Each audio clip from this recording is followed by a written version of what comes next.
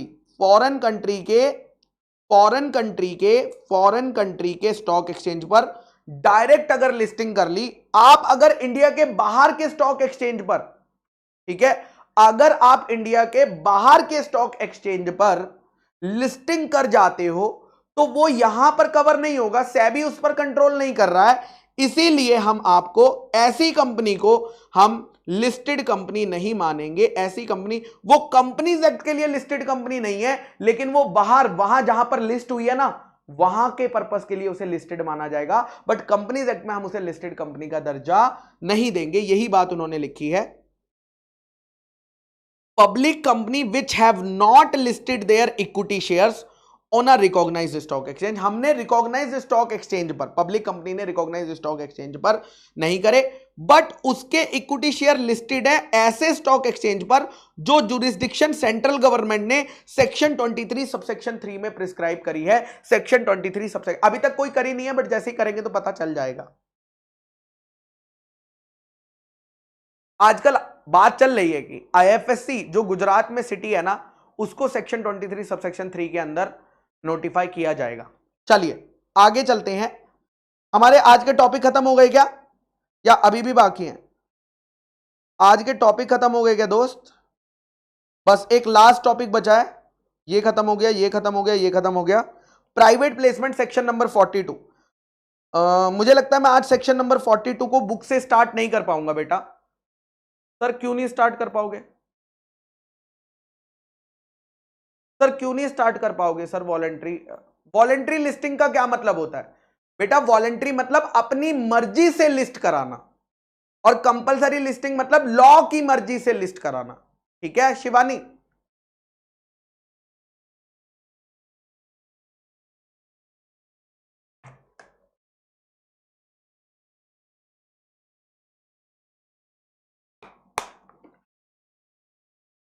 ठीक है, तो क्या छुट्टी दे रहा हूं? The answer is no. मैं कॉन्सेप्ट को स्टार्ट कर रहा हूं। करण गुप्ता, इंडिया में कितने रिकॉग्नाइज्ड स्टॉक एक्सचेंज है? करंटली 11, जो मैंने लास्ट सेबी की वेबसाइट पे देखा था।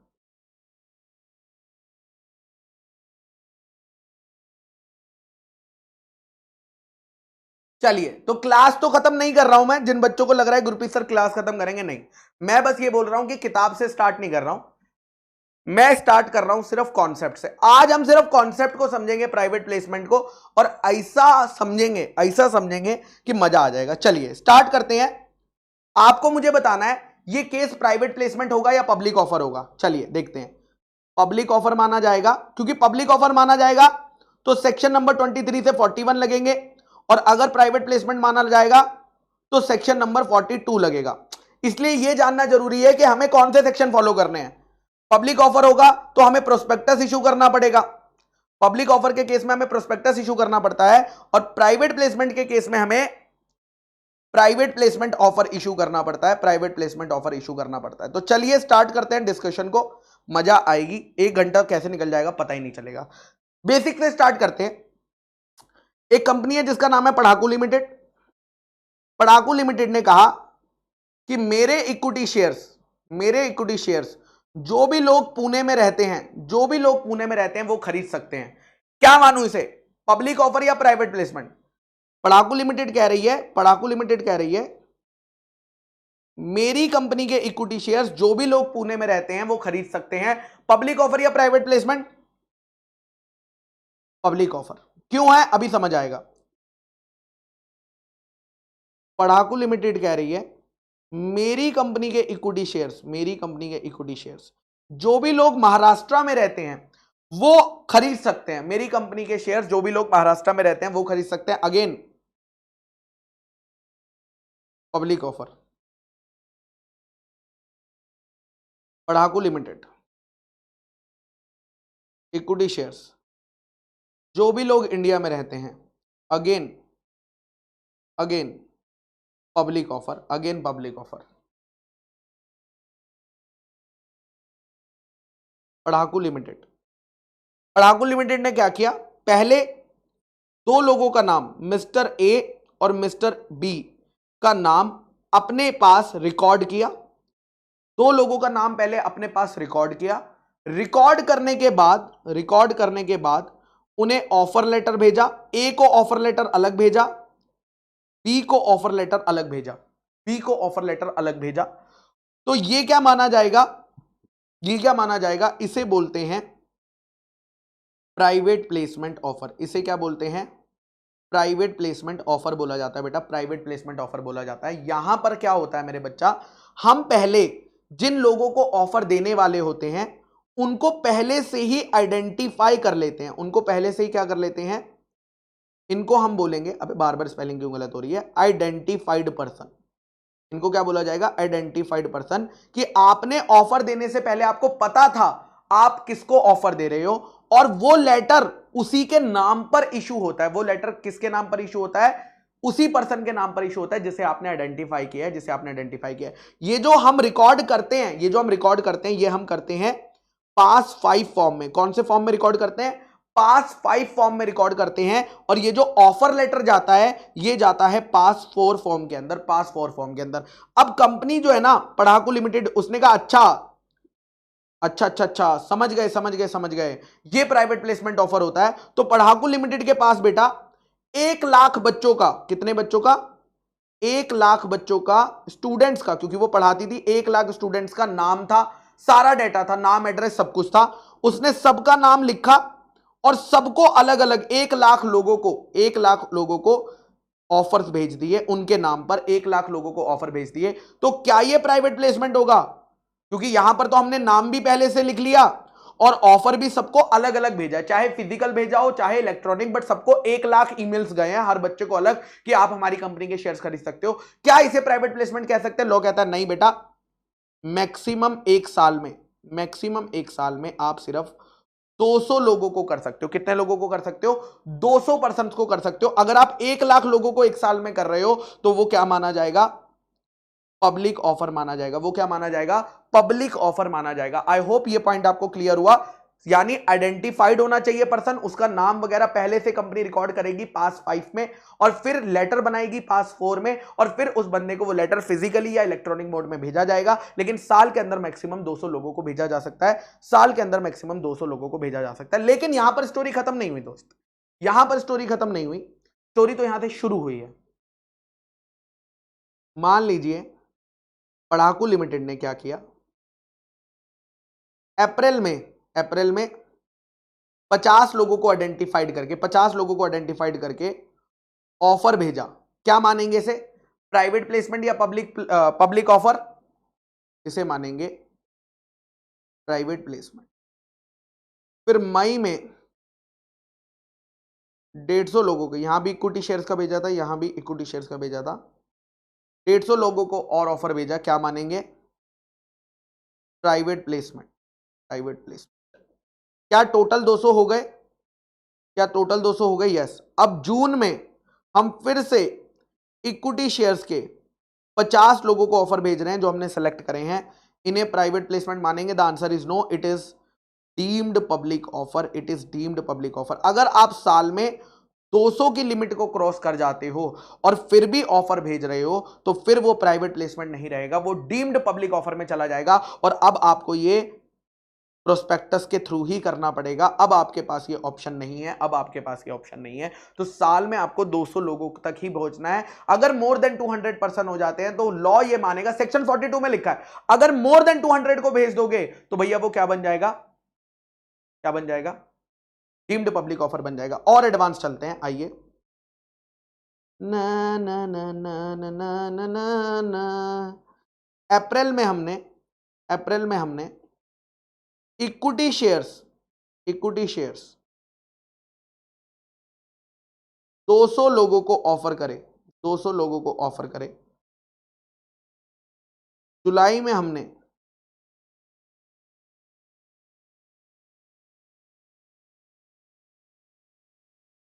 प्रेफरेंस शेयर्स 200 लोगों को ऑफर करे,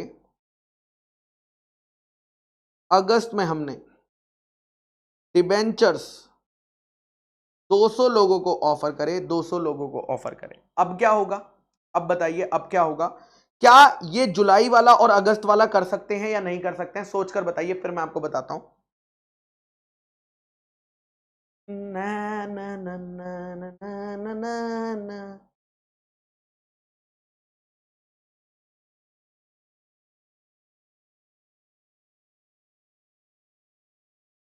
तो लॉ कहता है ये जो 200 की लिमिट है ना, ये जो 200 की लिमिट है ये सिक्योरिटी वाइज है। क्या है? सिक्योरिटी वाइज, यानी इक्विटी की 200 की लिमिट साल की अलग है, मतलब ये भी प्राइवेट प्लेसमेंट होगा। प्रेफरेंस शेयर की 200 की लिमिट अलग है, यानी ये भी प्राइवेट प्लेसमेंट होगा। और डिबेंचर्स की लिमिट अलग है, यानी ये भी प्राइवेट प्लेसमेंट होगा। तो आपको इक्विटी शेयर के लिए अलग 200 की लिमिट दी गई है, प्रेफरेंस शेयर के लिए अलग 200 की लिमिट दी गई है, और डिबेंचर्स के लिए अलग 200 की लिमिट दी गई है। अब आपका क्वेश्चन आएगा, सर मान लीजिए ये पढ़ाकू लिमिटेड है, इसने अप्रैल में कन्वर्टेबल डिबेंचर्स दिए, कन्वर्टेबल डिबेंचर्स दिए 180% को ऑफर किया, और जून में नॉन कन्वर्टेबल डिबेंचर्स 100% को दिया। क्या ये अलाउड है? क्योंकि ये कन्वर्टेबल डिबेंचर्स है, ये नॉन कन्वर्टेबल डिबेंचर्स है। मेरे बच्चा डिबेंचर्स की लिमिट 200 ही है, डिबेंचर्स की लिमिट 200 है। अब चाहे उसमें कन्वर्टेबल हो चाहे नॉन कन्वर्टेबल हो, उससे फर्क नहीं पड़ता। इन दोनों को, यानी ये दोनों मिलाकर 200 हो सकते, इससे ज्यादा नहीं हो सकते। मतलब कंपनी यहां पर मैक्सिमम कितने लोगों को कर पाएगी? 20% को कर पाएगी। यानी इक्विटी की अलग 200 की लिमिट है, प्रेफरेंस की अलग लिमिट है, डिबेंचर्स की अलग लिमिट है। बट डिबेंचर्स के अंदर अगर आप और क्लास बना देते हो, convertible debenture, non convertible debenture, उनकी टोटल मिलाकर डिबेंचर्स की लिमिट साल की कितनी होगी? 200 होगी। उनकी टोटल मिलाकर साल की लिमिट कितनी होगी? 200 की होगी। क्लियर है क्या सबको? यस और नो? अब एक और थोड़ा सा और आगे चलते हैं। लॉ ये कहता है, सेक्शन 42 ये कहता है, सेक्शन 42 कहता है कि 200 की लिमिट में 2% को काउंट नहीं किया जाएगा। किसको काउंट नहीं किया जाएगा? दो लोगों को 200 की लिमिट में काउंट नहीं किया जाएगा प्राइवेट प्लेसमेंट की। एक क्वालिफाइड इंस्टीट्यूशनल बायर्स, जिन्हें हम शॉर्ट में बोलते हैं QIBs।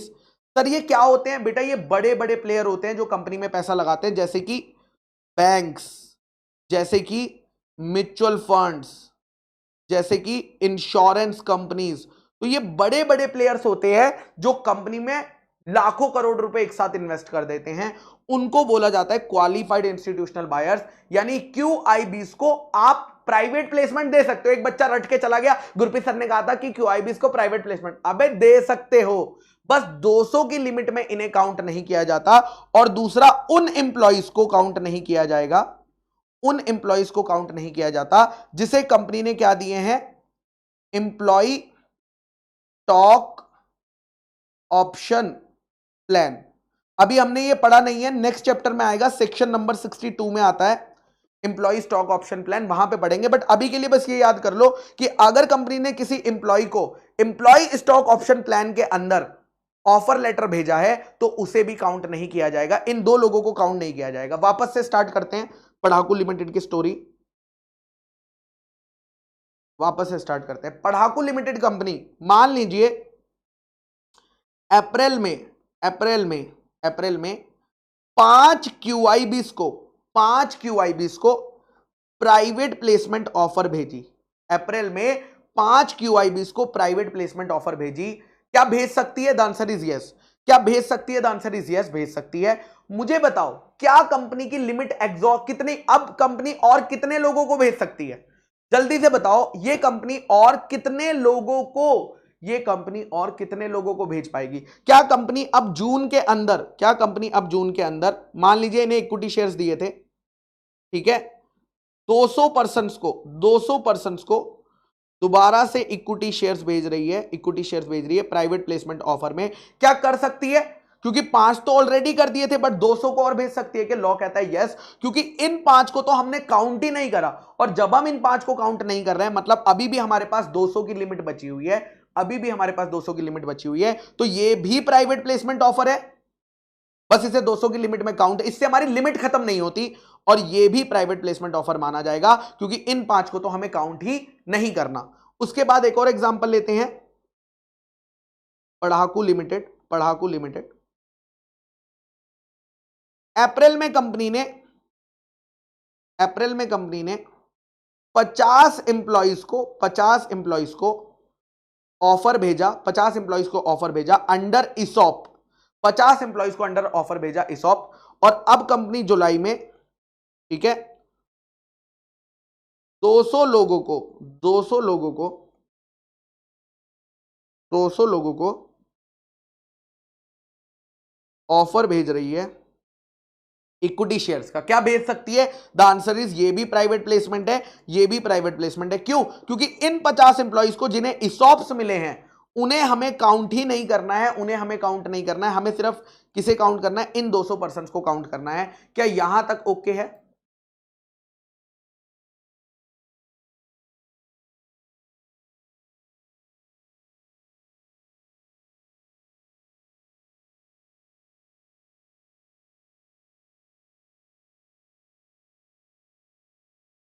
ओके है, आगे चल सकता हूं। अभी मैं और एडवांस ले जाने वाला हूं, यहां तक ओके है तो ओके बोलना, क्योंकि फिर मैं और एडवांस लेकर जाऊंगा तो आप कहोगे है क्या हो गया, ये कानों में से धुआं क्यों निकल रहा है मेरे।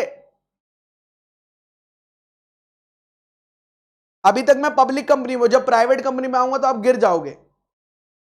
मुस्कान कह रही है ये तो पब्लिक कंपनी है। यस बेटा, पब्लिक कंपनी है, तो क्या हुआ?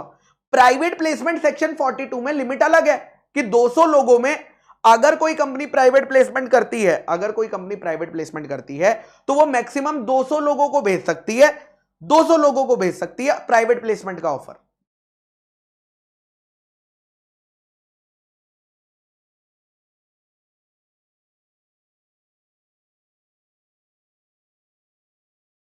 नमन कुछ नहीं होगा बेटा उससे। चलिए आगे चलते हैं। आइए अब पहले कद्दू बच्चों को पकड़ लूं, यहीं पर पकड़ लूंगा बेटा, कद्दू बच्चों को पकड़ लूं। कद्दू बच्चे 5 मिनट में पकड़ में आ जाएंगे मेरी कद्दू बच्चे। हाँ सर पकड़ लो। देखो एक्स लिमिटेड ने मिस्टर ए को 205 इक्विटी शेयर्स का 205 इक्विटी शेयर्स का प्राइवेट प्लेसमेंट ऑफर भेजा। सारे बच्चे बताओ, क्या इसे प्राइवेट प्लेसमेंट माना जाएगा या इसे पब्लिक ऑफर माना जाएगा? देखते हैं कितने बच्चे बता पाएंगे, आज पता चल जाएगा। आकाश बेटा कोई लिमिट नहीं है, देखते हैं कितने बच्चे, सब कद्दू बच्चे यहां पकड़ में आ जाएंगे।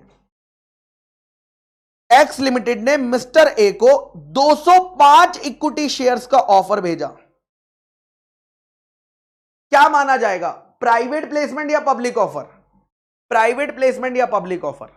प्राइवेट प्लेसमेंट या पब्लिक ऑफर? हाँ मतलब डीम्ड पब्लिक ऑफर। देखा, एक कद्दू बच्चा पकड़ लिया मैंने, वेरी गुड।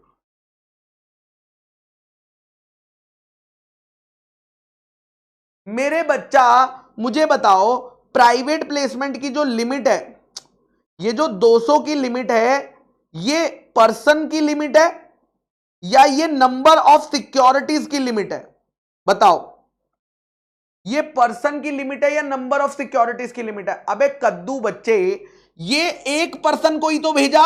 जब एक पर्सन को भेजा तो अभी भी 199 पर्सन को और भेज सकते हैं। यहां पर इक्विटी शेयर्स का नंबर क्यों देख रहे हो? यहां तो एक ही पर्सन मिस्टर ए को ही तो भेजा है। लॉ ने कहा आप मैक्सिमम एक साल में 200 लोगों को ऑफर भेज सकते हो, मैक्सिमम एक साल में 200 लोगों को ऑफर भेज सकते हो। अबे यहां तो भेजा ही एक पर्सन को ऑफर है, यानी अभी भी 199 लोग ऐसे हैं जिन्हें मैं और ऑफर भेज सकता हूं दोस्त। तो इसीलिए ये क्या है? एक प्राइवेट प्लेसमेंट। इक्विटी शेयर कितने दे रहे हो? 1 लाख दो, 5 लाख दो, 10 लाख दो, 50 लाख दो, फर्क नहीं पड़ता, नंबर ऑफ पर्सन पे फर्क पड़ रहा है।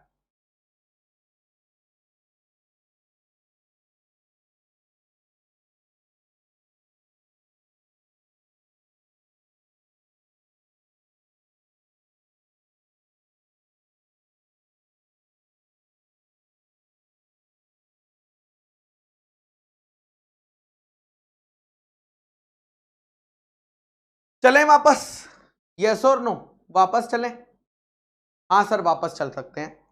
अब मैं अभी तक जो एग्जांपल्स ले रहा था वो पब्लिक कंपनी थे, अब एग्जांपल लूंगा प्राइवेट कंपनी। और प्राइवेट कंपनी के एग्जांपल लेने से पहले मेरा ये फर्ज बनता है कि मैं आपको प्राइवेट कंपनी की डेफिनेशन रिवाइज करा दूं, क्योंकि अब उसका इस्तेमाल होने वाला। देखो यहां पर मैं लिख देता हूं प्राइवेट प्लेसमेंट। प्राइवेट प्लेसमेंट क्या बोल रहा है, ध्यान से सुनना।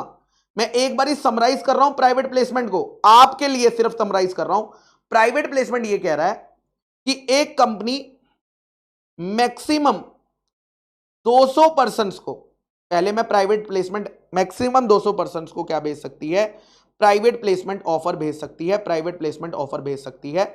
और इस 200 की लिमिट में, इस 200 की लिमिट में QIB काउंट नहीं किए जाएंगे और वो इंप्लॉइज काउंट नहीं किए जाएंगे जिन्हें इसॉप मिला है, जिन्हें इसॉप मिला है काउंट नहीं किए जाएंगे। ठीक है, अब ये कंपनी कोई भी हो सकती है, चाहे प्राइवेट कंपनी हो, क्योंकि प्राइवेट प्लेसमेंट तो पब्लिक कंपनी भी कर सकती है और प्राइवेट कंपनी भी कर सकती है। तो प्राइवेट कंपनी या पब्लिक कंपनी एक साल के अंदर मैक्सिमम 200 पर्सन को प्राइवेट प्लेसमेंट ऑफर दे सकती है, लेकिन उस लिमिट में QIB और एम्प्लॉइज को, यानी QIB और एम्प्लॉइज को हम प्राइवेट प्लेसमेंट कर सकते हैं, बस उन्हें 200 की लिमिट में काउंट नहीं किया जाएगा।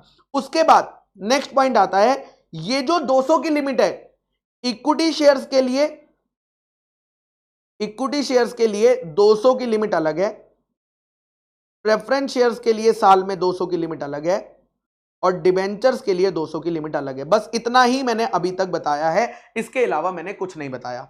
अब चैप्टर 1 में जो प्राइवेट कंपनी की डेफिनेशन पढ़ाई थी वो थोड़ी सी रिवाइज करा देता हूं, क्योंकि अब वो काम आएगी, क्योंकि अब हम सेक्शन 42 और प्राइवेट कंपनी की डेफिनेशन को जब एक साथ पढ़ेंगे तो बहुत मजा आएगा। ओके सर, प्राइवेट कंपनी में बोला था, प्राइवेट कंपनी वो कंपनी होती है जिसके आर्टिकल्स में 3 बातें लिखी होती है, जिसके आर्टिकल्स में 3 बातें लिखी होती हैं, पहली, दूसरी और तीसरी। पहली, restrict the transfer of shares, restrict the transfer, issue पे कोई रेस्ट्रिक्शन नहीं है, ट्रांसफर पे रेस्ट्रिक्शन है। Prohibit invitation to public, prohibit invitation to public, और मैक्सिमम मेंबर्स 200। लेकिन 200 की लिमिट में स्पेशल पॉइंट्स थे, क्या? नोट, 200 की लिमिट में आपको याद रखना था, ज्वाइंट मेंबर को, ज्वाइंट मेंबर को 1 काउंट किया जाएगा, ज्वाइंट मेंबर को 1 काउंट किया जाएगा। ठीक है, करंट एम्प्लॉइज को काउंट नहीं किया जाएगा, करंट एम्प्लॉइज को काउंट नहीं किया जाएगा, करंट एम्प्लॉइज को काउंट नहीं किया जाएगा। और तीसरा, तीसरा एक्स एम्प्लॉइज को काउंट नहीं किया जाएगा अगर वो कंटिन्यू कर रहे हैं जब उन्हें शेयर्स मिले थे एज अ एम्प्लॉयमेंट। यही बात थी, रिवाइज हो गया। अब चलते हैं private company, GSW private limited, Gurpreet samosa private limited की बात करते हैं। इसमें ऑलरेडी बेटा 2 शेयर होल्डर हैं, इसमें ऑलरेडी कितने शेयर होल्डर हैं? 2 शेयर होल्डर हैं। अब ये कंपनी जो है GSW प्राइवेट लिमिटेड, जिसके ऑलरेडी 2 शेयर होल्डर हैं, इसने 200 पर्सन्स को ऑफर भेजा है प्राइवेट प्लेसमेंट। सारे बच्चे बताओ क्या ओके है या गलत है? इसने 200 लोगों को प्राइवेट प्लेसमेंट भेजा है, जल्दी बताइए।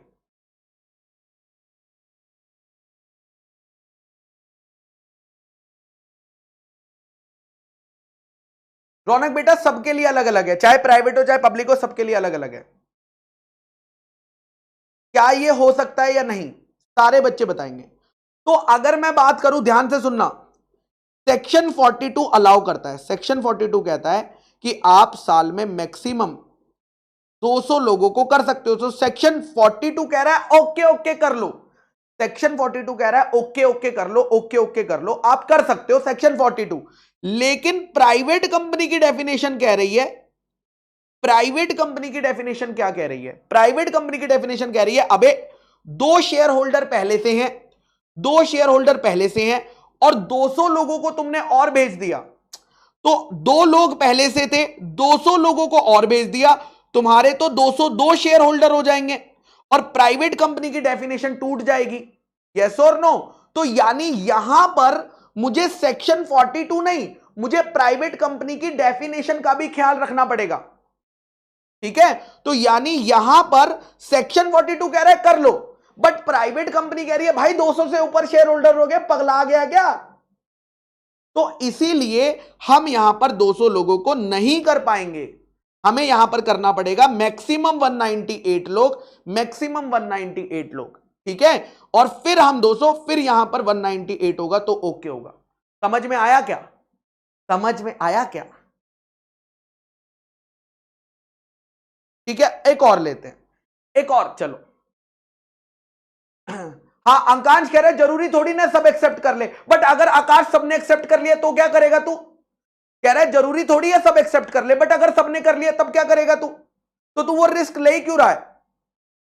कह रहा है अगर मैं एग्जाम में गाना लिखाऊं एक आंसर में, तो क्या पता, जरूरी थोड़ी है एग्जामिनर उसे पढ़ ले उस गाने को, हो सकता है टिक मार के आगे बढ़ जाए, बट अगर पढ़ लिया तब क्या करेगा? चलिए आगे चलते हैं, आगे चलते हैं, और मजा आएगी, और मजा आएगी। मजा आने वाली है कि नहीं? मजा आने वाली है कि नहीं? यस सर, मजा आने वाली है। चलो, एक प्राइवेट कंपनी है जिसमें ऑलरेडी 10 शेयर होल्डर हैं, ऑलरेडी 10 शेयर होल्डर हैं, ठीक है। प्राइवेट कंपनी ने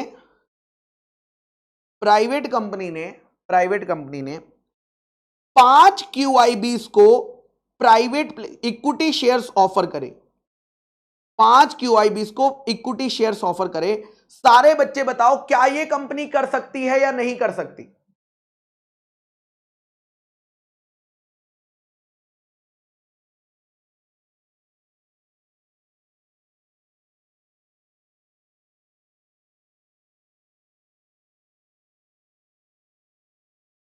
क्या ये कंपनी कर सकती है?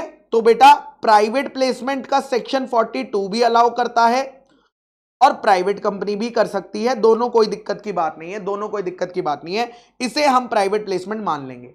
अब कंपनी ने क्या किया, 3 महीने बाद 3 महीने बाद 3 महीने बाद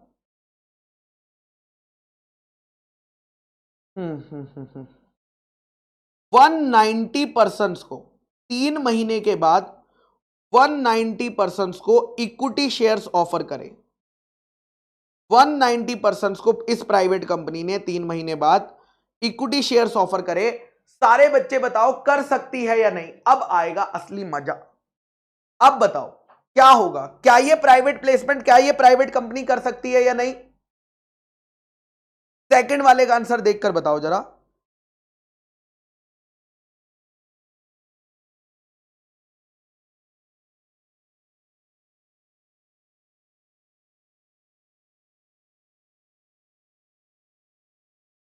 देखो, अगर मैं बात करता हूं सेक्शन 42 की, सेक्शन 42 कहता है कि अभी भी पूरे 200 लिमिट की अलाउड है। ध्यान से सुनना जो मैं कहने जा रहा हूं, ध्यान से सुन लो मेरे दोस्त, ध्यान से सुन तो लो यार, सुन तो लो, सुन लो, सुन लो, सुन लो।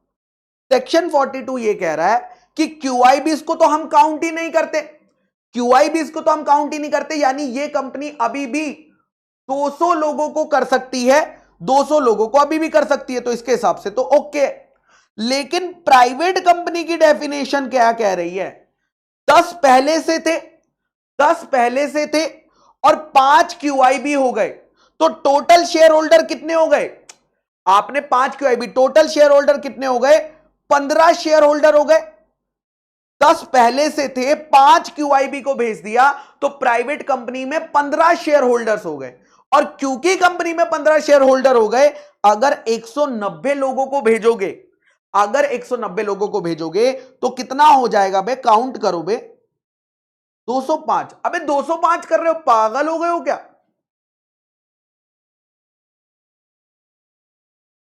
है ना?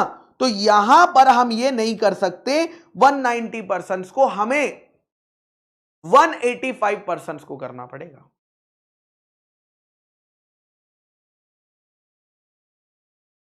कुछ बच्चे तो कह रहे हैं ये हो क्या रहा है क्लास में, कुछ बच्चे कह रहे हैं क्लास में आज चल क्या रहा है, क्या हो रही है, ये हवा किस तरह चली जा चुकी है, किस और जा चुकी है हवा।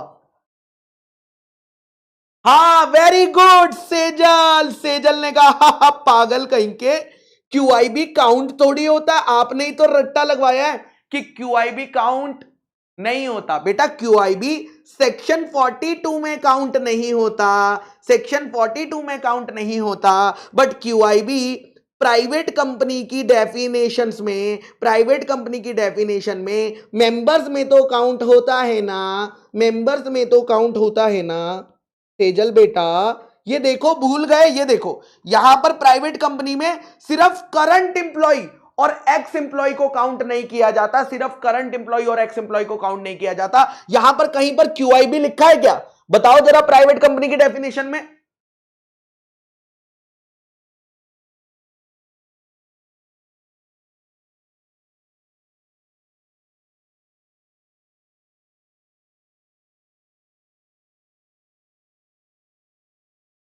यही तो दिक्कत है बेटा, हम लोग दो सेक्शन एक साथ पढ़ रहे हैं। तुम समझो हम सेक्शन 48 भी पढ़ रहे हैं और हम प्राइवेट कंपनी की डेफिनेशन, हम दोनों को साथ में पढ़ रहे हैं और हमें दोनों का ध्यान रखना है।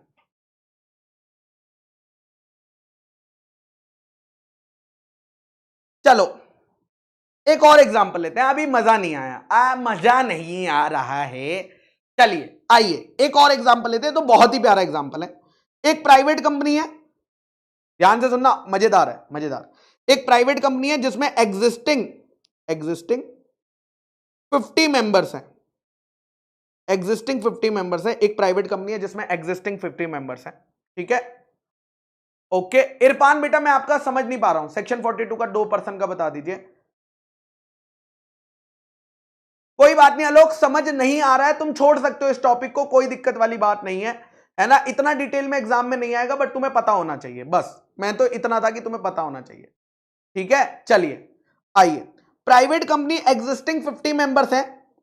प्राइवेट कंपनी ने अपने 100 एम्प्लॉइज को ईसॉप दिए, 100 एम्प्लॉइज को ईसॉप के अंदर ऑफर भेजा, 100 एम्प्लॉइज को ईसॉप के अंदर ऑफर भेजा। क्या मैं इसे प्राइवेट प्लेसमेंट मानूंगा? द आंसर इज यस और नो।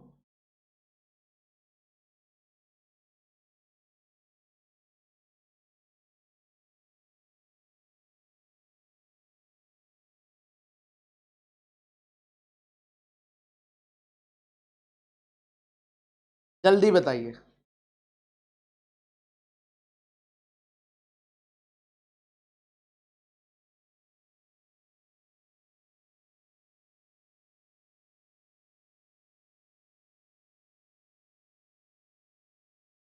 यस, सो यस हम लोग कर सकते हैं, यस हम लोग कर सकते हैं, कोई दिक्कत की बात नहीं है। अब मान लीजिए ये प्राइवेट कंपनी कुछ पर्संस को ऑफर भेजना चाहती है, कुछ पर्सन को प्राइवेट प्लेसमेंट का ऑफर भेजना चाहती है। आप मुझे बताइए ये कितने लोगों को अब अपना ऑफर भेज सकती है, कितने लोगों को अपना ऑफर भेज सकती है? आप बताइए, अब मैं नहीं बताऊंगा, आप बताइए, अब मैं नहीं बताऊंगा। ये प्राइवेट कंपनी अब कितने और लोगों को अपना ऑफर भेज सकती है?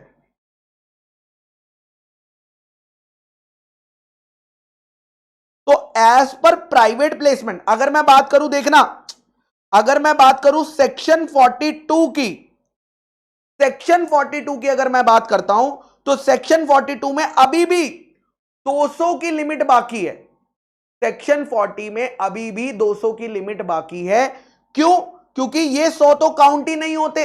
लेकिन अगर मैं बात करता हूं प्राइवेट कंपनी की डेफिनेशन की, तो प्राइवेट कंपनी की डेफिनेशन के हिसाब से ऑलरेडी 50 मेंबर्स है। बट क्या प्राइवेट कंपनी की डेफिनेशन में करंट इंप्लॉइज को काउंट किया जाता है क्या? क्या प्राइवेट कंपनी की डेफिनेशन में करंट इंप्लॉइज को काउंट किया जाता है क्या? क्या प्राइवेट कंपनी के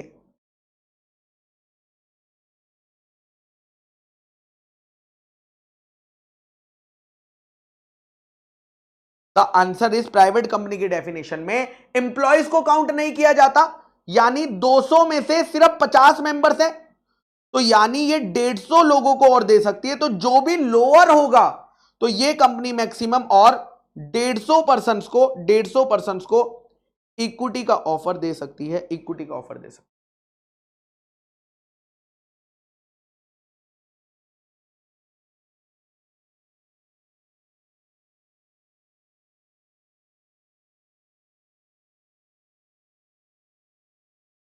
आज बच्चों को, कई सारे बच्चों को रात को नींद नहीं आएगी। चलो एक लास्ट पूछते हैं, लास्ट लास्ट लास्ट। अमृतपाल कह रहा है मेरा तो दिमाग ही खराब है। अरे बेटा तुम्हें जल्दी पता चल गया आज।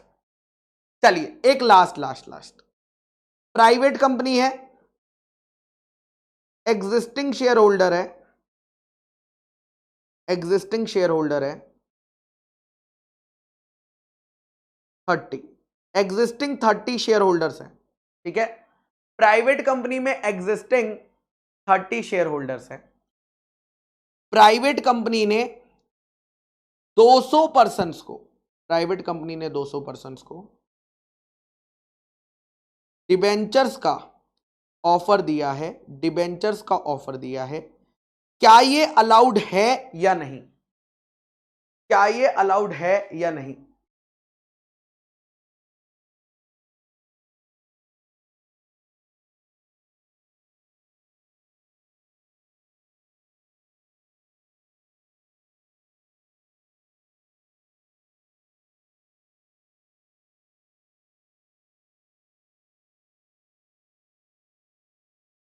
अब एक बच्चा आएगा, कद्दू बच्चा कहेगा नहीं नहीं, एक कद्दू बच्चा आएगा कह रहा सर पागल हो गए हो क्या, ऑलरेडी 30 है, 200 माइनस 30 होना चाहिए। अबे भाई प्राइवेट कंपनी में, प्राइवेट कंपनी में मुझे बताओ, प्राइवेट कंपनी की डेफिनेशन में, प्राइवेट कंपनी की डेफिनेशन में मैक्सिमम डिबेंचर होल्डर की क्या लिमिट है? प्राइवेट कंपनी की डेफिनेशन में मैक्सिमम डिबेंचर होल्डर की क्या लिमिट है? कोई लिमिट नहीं है डिबेंचर होल्डर्स के ऊपर, कोई लिमिट नहीं है। प्राइवेट कंपनी की डेफिनेशन में डिबेंचर होल्डर्स पर कोई लिमिट नहीं है, ठीक है। लेकिन प्राइवेट प्लेसमेंट के सेक्शन 42 में डिबेंचर्स पर कितनी लिमिट है? एक साल में 200 की लिमिट है, 200 की लिमिट है। तो यस कंपनी ऐसा कर सकती है, इसे प्राइवेट प्लेसमेंट माना जाएगा, इसे प्राइवेट प्लेसमेंट माना जाएगा।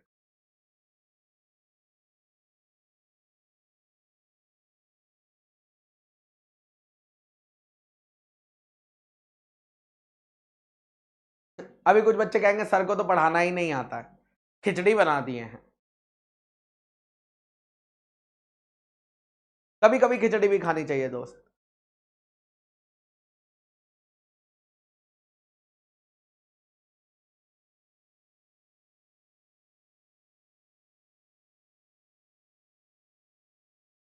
चलिए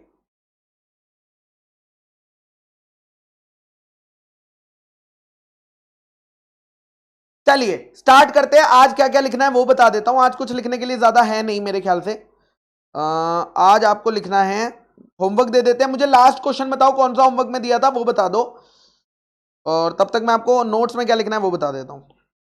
वैसे अब मुझे क्या लगता है, आपको मुझे बताने की जरूरत है क्या नोट्स में क्या लिखना है? सच सच बताओ।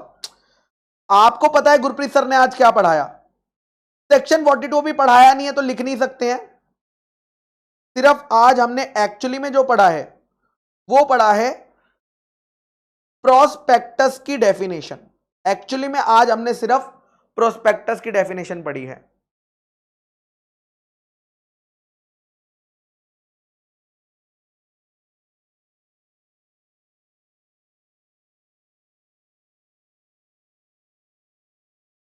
क्वेश्चन नंबर 15-16 दिया था कल। क्वेश्चन नंबर 15-16 एक बार ही खत्म करते हैं, आइए इसे भी खत्म करते हैं। डिक्चिक डिक्चिक डिक्चिक डिक्चिक डिक्चिक। तुझे देगा तो ये जाना सनम, प्यार होता है दीवाना सनम। चलिए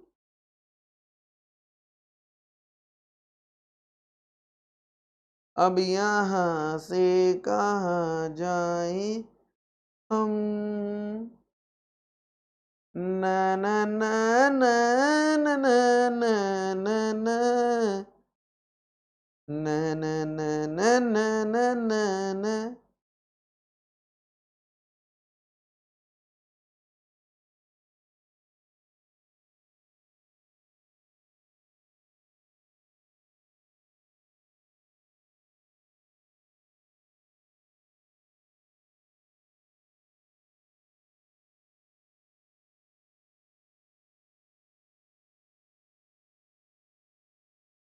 न न न न न न न न न न न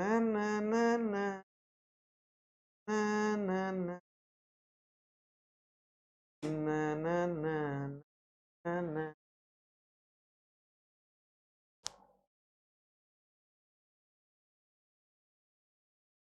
नहीं बलराम, चलिए ओके टाटा बाय बाय बच्चों।